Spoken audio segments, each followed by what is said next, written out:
The dining room of the Cross family estate had never been so quiet. My father's voice, usually booming with control, cracked through the phone. The food never came? Around the long linen draped table, 20 stunned relatives sat awkwardly in front of empty plates. The golden centerpiece, now an ironic symbol of a celebration that wouldn't be. My Aunt Carla looked up from across the table, eyes darting. I imagined the moment realization dawned. I was 300 miles away in my Asheville apartment, leaning against my kitchen island, sipping cider. "Oh," I said smoothly. "I assumed you didn't need anything from me." Silence, heavy, stunned, awkward silence. Then came the murmurs. My mother's voice filtered faintly through the phone. What does she mean by that?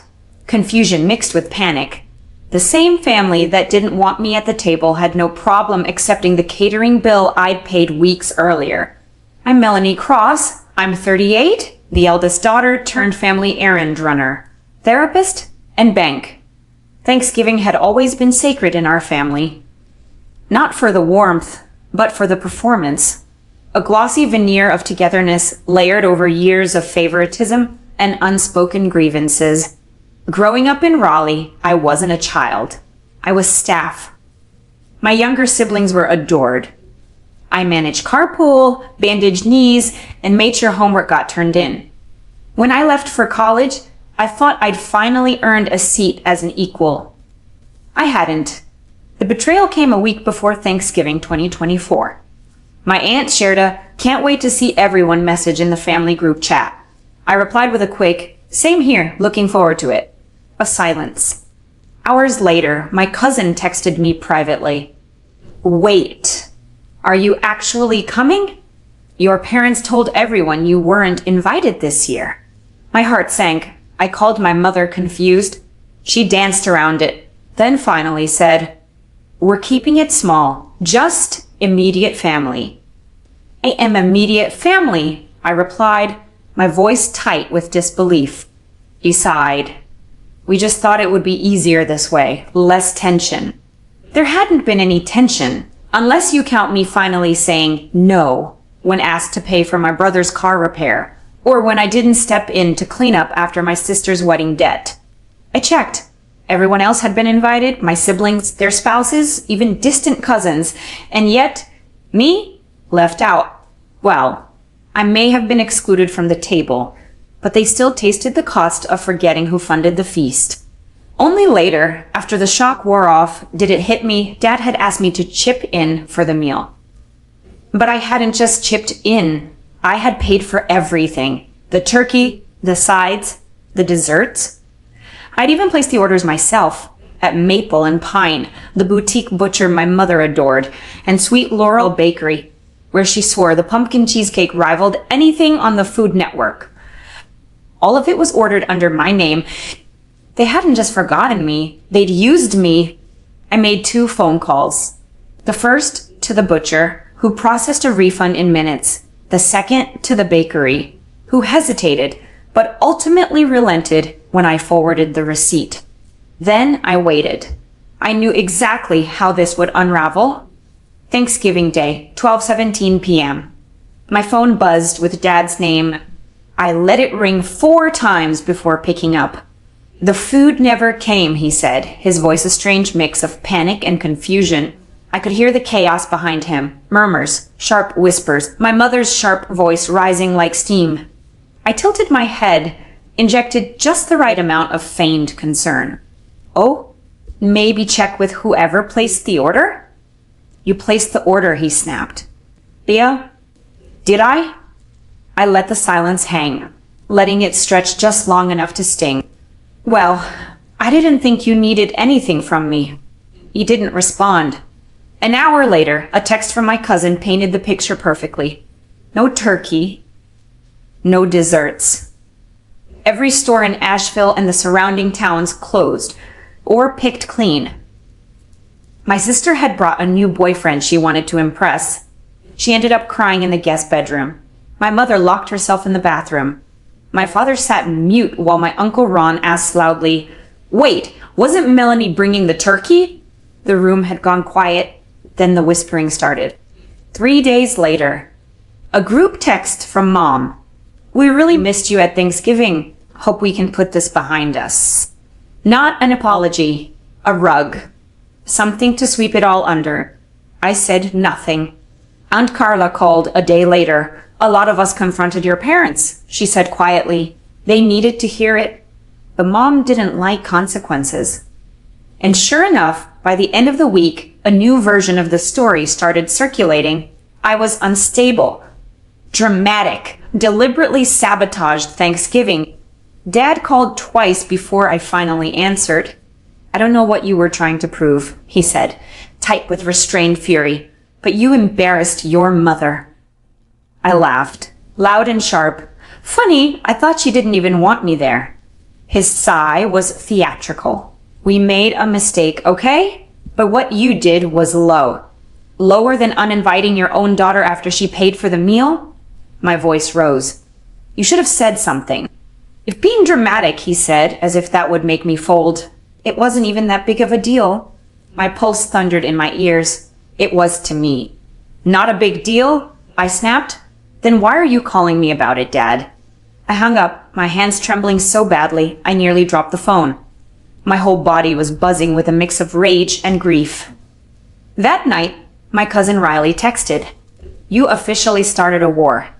Apparently, my mother was already spinning her version of the story, how I'd always been difficult, and how this just confirmed it. Christmas loomed like a storm cloud. I had no plans to attend. Not until Aunt Carla called. She's telling everyone you're too fragile to be around family, she said carefully. That you're skipping Christmas because you can't handle conflict. And your dad, well, he's claiming he tried to fix it, but you're being stubborn. I tightened my grip on the phone until my knuckles turned pale. Oh no, they weren't going to rewrite my story. Christmas Eve, 2024. I arrived fashionably late to my parents' house, the Asheville air crisp with winter. The second I stepped inside, it was like someone scratched a needle across a record. Conversation cut off mid-sentence. My mother's expression froze. My father stopped mid-sip of his bourbon. My sister blinked like she'd seen a ghost. Hey, I said casually, pulling off my scarf with a smile. Merry Christmas. My mother found her voice. Oh, you made it. Of course, I replied sweetly. Wouldn't miss it. Then I stepped aside to reveal my surprised guest. My grandmother. Her mother. My mother's face drained of color. Years ago, they'd had an irreparable falling out. My mom had tried to erase her from our lives entirely, but I never cut contact. Grandma had been horrified when she heard about Thanksgiving, and when I asked if she wanted to come to Christmas dinner, she didn't even hesitate. Oh my, Grandma said, stepping inside with exaggerated wonder. It's been ages since I've been here. What lovely decorations, dear. My mother looked like she might faint. Dinner was tense perfection. Grandma picked up her fork, examined the stuffing, and said brightly, Oh, is this store-bought? Tastes very consistent. I bit the inside of my cheek to keep from laughing. A week later, I started getting strange messages from cousins and extended relatives. Heard there was a misunderstanding. You okay? Others were more pointed. Didn't think you had it in you to be that cruel. Aunt Carla clued me in. Your mom's telling everyone you had some kind of breakdown, she said, sighing. That you're unstable, that what you did at Christmas proved it. I let out a bitter laugh. It was unbelievable, but not surprising. If my mother had taught me anything, it was that truth is dangerous to those who depend on control. If you've ever been the black sheep at the holiday table or found strength in standing alone, don't miss what happens next. Subscribe to the channel to follow Melanie's journey as family secrets unravel and quiet revenge turns into lasting power. The realization landed hard, like a gut punch. My mother wasn't just embarrassed, she was threatened. I'd exposed her, and now she was rewriting the narrative to cast me as unstable. If she could discredit me, she wouldn't have to face the truth. She wouldn't have to be wrong. I called Grandma. She didn't sugarcoat it. Unfortunately, she sighed, your mother's been calling around saying she's worried about you. that you're not well. I let out a sharp, bitter laugh. You know that's not true, right? My dear, she said, her voice suddenly firm. I knew it wasn't true before she even opened her mouth. That night, I sat on my couch, lit only by the soft glow of my Christmas tree, and typed out a message to the family group chat. Hey everyone, just wanted to clear up some confusion. I'm doing great. No breakdowns, no drama. It's been an interesting holiday season, but I'm genuinely in a good place. Hope you all are too. Wishing everyone a happy new year. It was short, neutral, impossible to twist. The digital equivalent of smiling and waving while my mother's lies turned to ash. Then something I didn't expect happened. My brother Ethan texted me. Hey, can we talk? We hadn't spoken in months. I called him immediately, heart pounding. His voice came through uncertain, softer than I remembered. Look, I don't agree with what Mom did. I blinked. You don't? He's really good at twisting things, he admitted. Thanksgiving felt off. But Christmas? That was when it all clicked. I stayed quiet, letting him talk. I didn't say anything, he added, because, well, you know how she gets. Yeah, I said gently. I know. He paused. I'm not saying I handled it right, but I don't think you're crazy. Not even close. My throat tightened. I hadn't realized how much I needed to hear that until the tears welled up. Something had shifted. First Aunt Carla, then Grandma, now Ethan. My mother's grip was loosening. 2 weeks later, my phone rang. Damn. I nearly ignored it, but some mix of curiosity and old wounds made me answer. Hello? Her voice was cold. We need to talk. In person. About what? A pause. Then, your little stunt humiliated me. There it was. Not hurt me. Not let's talk about what happened. Just humiliated me. Still about appearances. Sunday dinner, 6 o'clock, she clipped. Your father and I expect you here. And then she hung up. I almost didn't go, but Aunt Carla called. Just hear them out, she urged. You don't have to forgive them, but make them say it to your face. So on Sunday evening, I pulled up to my parents' house again. The tension hit me the moment I stepped into the dining room. It was heavy, almost physical. My dad stood stiffly near the end of the table, hands clasped too tightly. My mom sat at the head like a judge awaiting trial, arms crossed, mouth tight, eyes sharp. My sister pretended to be absorbed in her phone. My brother, Ethan, sat on the edge of his seat, glancing nervously between us all. Mom exhaled hard. Do you have any idea what you've done? I tilted my head. Which part are you mad about? Canceling the turkey? Bringing Grandma to Christmas? Or the fact that people stopped believing your version of the story? You're so dramatic, she spat. Dad stepped in, his voice low but tense. Your mother's hurt, and you've done nothing but make her look bad. She made herself look bad, I replied calmly. I just stopped covering for her. Mom's face flushed. The truth? She hissed. You mean your version of events? Because in my version, you abandoned your family, refused to let go of the past, and took revenge over a simple misunderstanding. The word cracked through the air. You didn't invite me. You let me pay for the food, and then pretended I didn't exist. We never meant to exclude you, she snapped. We just thought it would be easier, less tension. And then you made it worse. You told people I was unstable. You tried to destroy my credibility.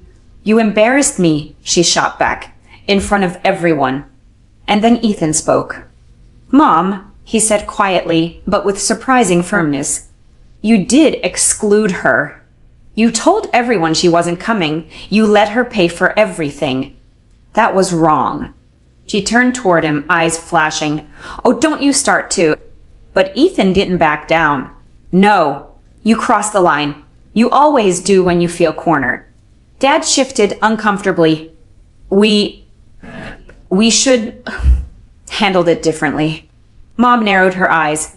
What does that mean? He hesitated. Maybe she has a point. The room stilled, but I wasn't done. You didn't just leave me out, I said. You tried to paint me as unstable. You called relatives and said I was having a breakdown. Why, Mom? And then she said it. Because I was embarrassed. Silence fell. She blinked, like she hadn't even realized the truth until it spilled out. I didn't know what to say when people asked. It snowballed. I didn't want to be the villain. So you made me the villain, I said quietly. She didn't answer. And beside her, for the first time in my life, I saw my father look at her like he didn't recognize the woman sitting at the head of the table. Ethan sat still, jaw clenched. Across the table, my sister. Quiet until now. Muttered under her breath, "Wow." And just like that, the truth settled over the room like thick snow. The lies, the manipulation, the selfishness, all of it exposed and undeniable. For the first time in my life, I saw my mother clearly, not as an untouchable matriarch, not as some all-powerful force, just a woman so terrified of being wrong that she would rather destroy her own daughter than admit it. I stood up. "I'm done," I said, steady and sure. "I don't need an apology because I don't think you're capable of giving a real one, but I need you to understand that I'm done." My mother flinched like I'd struck her. "Wait, no, you don't get to walk away like that," she snapped. "You did this," I said firmly. "You shut me out. And when people noticed, you rewrote the story. You made me the villain because you couldn't handle the truth." Her lips parted, but nothing came out. I turned to my father. "I appreciate that you tried, but you let it happen, and that hurt too." He didn't have a response, just looked down at his folded hands. I looked to my siblings. My sister blinked, face tight with guilt. "I should have said something sooner," she said softly.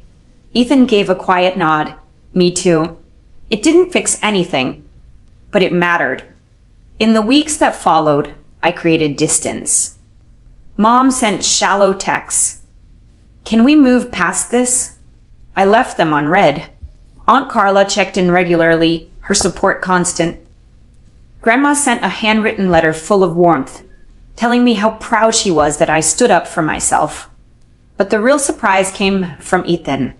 One evening in mid-January, he texted, "Want to grab coffee?"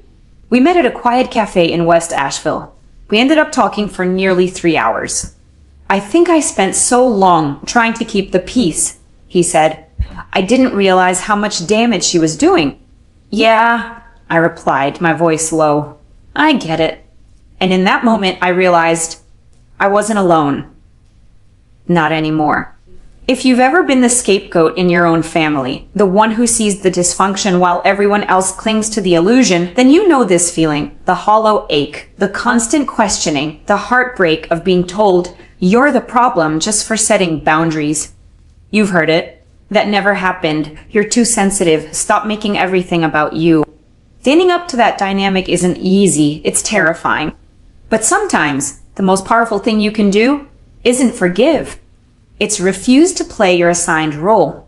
The empty chair at their next Thanksgiving table, that won't be my shame. That will be my peace.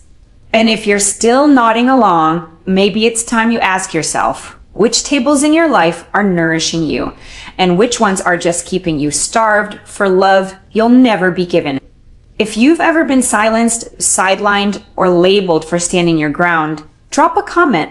I'd love to hear your story. Support matters. Protecting your peace isn't selfish, it's necessary. Choose respect over obligation. If this resonated with you, hit subscribe. Melanie's journey might be over, but yours may just be beginning.